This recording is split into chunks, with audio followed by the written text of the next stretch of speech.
Okay, तो अब start करते हैं question number 1। This is your issue of share capital का चैप्टर चल रहा है। कंसिडरेशन अदर देन कैश वाले क्वेश्चन हैं। तो क्वेश्चन नंबर 1 बोलता है, आपका A Limited purchased a machinery for 15 lakhs from Z Limited. The purchase consideration was paid 2 lakhs through check, a bill for 3 months of 1 lakh, and for the balance issued equity shares of rupees 10 each. तो यहाँ पे start करते हैं। सबसे पहले आप डालेंगे heading in the books of, जिसकी बुक्स में आप ये कर रहे हैं उसकी आपको सबसे पहले हेडिंग डालनी होती है। In the books of this is your a limited. सबसे पहले ये नाम आ गया। फिर आपको करना क्या है, यहाँ पे जर्नल एंट्रीज करनी है। तो ये आ गई यहाँ पे आपकी जर्नल एंट्रीज। फिर आएगा आपका फॉर्मेट जर्नल एंट्रीज का, date, particulars, LF, debit and credit. So यहाँ पे हम लोगों ने क्या परचेज किया है, मशीनरी परचेज की है। सो यहाँ पे सबसे पहली एंट्री होगी आपकी, because you have purchased a machinery, that means you are purchasing an asset. So at machinery account debit, we have purchased the machinery for rupees 15 lakhs. देखिए इस क्वेश्चन में आपके पास सिर्फ और सिर्फ दो ही पार्ट्स हैं। एक है आपका ए एट पार और दूसरा है आपका एट प्रीमियम 20%। ओके, सो यहाँ पे मशीनरी आपने परचेज करी है 15 lakhs और ये आपने परचेज करी, जिससे आप परचेज करते हो उसका नाम आता है। तो ये आपने परचेज करी जेड लिमिटेड से। सो ये कहलाता है आपका वेंडर। तो आप ब्रैकेट में उसको वेंडर भी लिख सकते हैं। और इसके बाद नहीं काट ये वेंडर। अब यहाँ पे आपने मशीन परचेज करी अगर 15 लाख रुपए की, नॉर्मली जो एंट्री होती थी वो होती थी हमारी, जब 11th स्टैंडर्ड में पढ़ा था हम लोगों ने, that was machinery account debit to cash. But यहाँ पे आप करेंगे जिससे आपने मशीन खरीदी है पहले उसका नाम आएगा, इसकी सेकेंड एंट्री में आप उसको पे करेंगे। So this will be 15 lakhs and 15 lakhs. This is machinery purchased. This is your the first entry, machinery you have purchased. Next लिखा हुआ है इसको the purchase consideration. Purchase consideration का मतलब होता है जितना अमाउंट आपको पे करना है। So what is the amount which we are paying? We are paying 15 lakhs। ये आपको पे करना है इन सब आइटम्स के थ्रू। नेक्स्ट एंट्री होगी वो आपकी, that is Z limited, that's your vendor account debit. We are paying this 15 lakhs to Z Limited by was paid 2 lakhs through check. So we are paying the amount through check. So it will be to bank account. We are paying 2 lakhs. Next, a bill for 3 months. This simply means we have issued a bills payable. A bill for 3 months. So it is a bills payable account of rupees 1 lakh.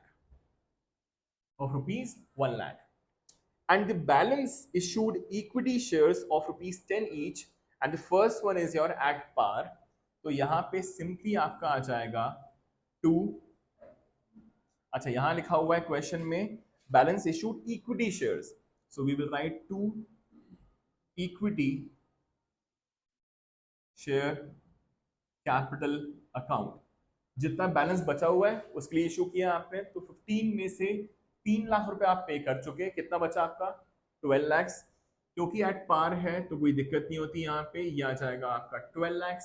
And ये खत्म हो गया आपका first part at par वाला, purchase consideration paid. Purchase consideration paid. Second वाला जो part है वो बोलता है आपको कि आपने यही शेयर्स इशू किए हैं एट अ प्रीमियम ऑफ 20%। तो यहाँ पे first entry would remain the same, second entry में चेंजेस हो जाएंगे आपके। तो यहाँ पे एंट्री होगी Z limited account debit. We had to pay 15 lakhs to Z limited, to again the bank. आपने बैंक के थ्रू पे कर दिए 2 lakhs। Next, to bills payable, आपने बिल इशू करवा दिया 1 लाख का, एंड जो रेस्ट अमाउंट है उसके लिए आपने शेयर्स इशू किए, तो ये आ जाएगा आपका टू इक्विटी शेयर कैपिटल,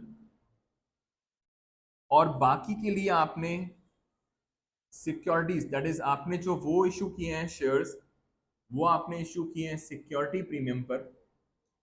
तो ये कितना अमाउंट है वही निकालना है अपने को। So this is purchase consideration paid.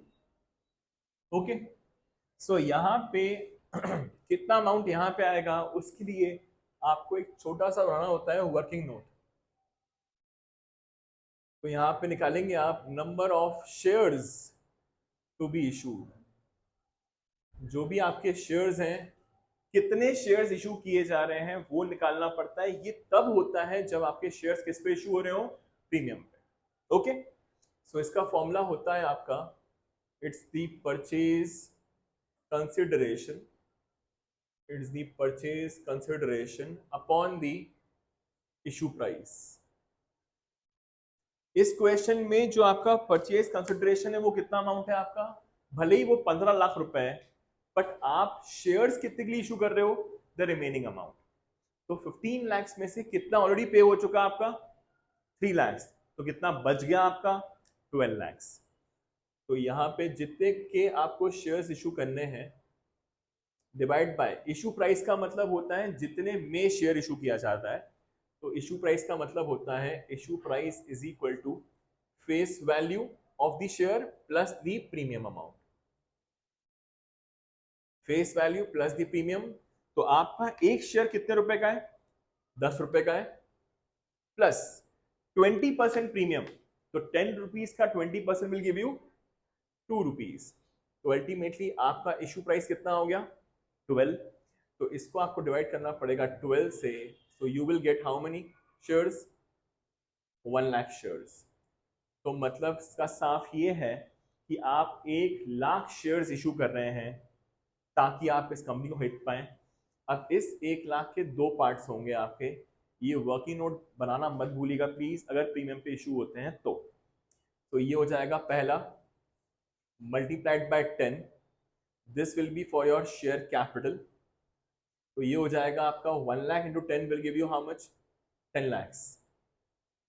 Next, into 2 rupees, this will be for your securities premium. That will be 1 lakh into 2 will give you 2 lakhs. और यही दोनों अमाउंट्स आपके यहाँ पे आ जाएंगे। सो ये हो जाएगा आपका 10 lakhs और ये हो जाएगा आपका 2 lakhs। सो ये खत्म हो गया आपका क्वेश्चन नंबर 1, जिसमें आपने एक मशीन खरीदी, एसेट परचेज किया। अगर आपने पार पे इशू किए हैं शेयर्स तो सिंपली लिख दिया, प्रीमियम पे इशू होते हैं तो आपको वर्किंग नोट बनाकर आपने अमाउंट निकाल लिया। ओके, ठीक।